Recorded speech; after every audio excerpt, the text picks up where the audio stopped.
Pour cette nouvelle balade parisienne, je veux vous parler d'un sujet extrêmement important dans l'histoire intellectuelle et artistique de Paris, les controverses esthétiques.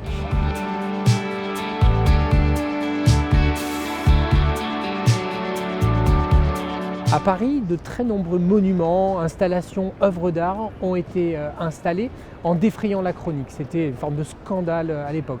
On peut penser évidemment probablement à la plus célèbre d'entre elles, la Tour Eiffel, qui avait fait l'objet d'une opposition absolument immense de la part d'un grand nombre d'intellectuels. Il y a aussi évidemment la pyramide du Louvre. Rappelez-vous les débats pour cette pyramide dont nous avons fêté l'année dernière les 30 ans d'installation à Paris.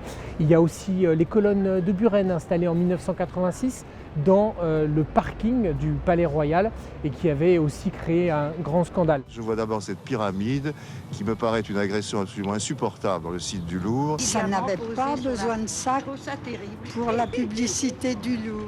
Ce qui caractérise Paris, c'est sa beauté. Un subtil mélange, un subtil résultat, à la fois d'avant-garde artistique, à la fois de conservatisme, mais aussi d'audace. Et ce qui est important, si on veut garder l'attractivité de Paris, c'est de continuer avec cette audace esthétique, tout en étant respectueux du patrimoine. Il y a évidemment ce patrimoine du Paris haussmannien auquel nous sommes très attachés, le Paris médiéval, le Paris classique, le Paris de la monarchie royale et de l'exaltation des monuments qui y ont été construits. Mais cela ne veut pas dire qu'il faut plonger Paris dans le formol. C'est important de pouvoir continuer à soutenir la création artistique parce que c'est ça qui contribuera à continuer de faire de Paris une ville qui rayonne dans le monde. La célébration de l'art, de la culture, c'est évidemment un attrait économique, touristique pour notre capitale, mais c'est surtout un attrait philosophique, sociétal.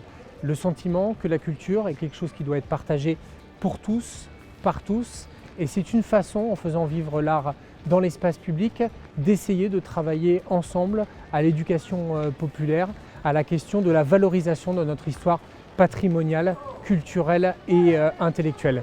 Je voulais vous remercier d'avoir participé à cette dernière balade parisienne.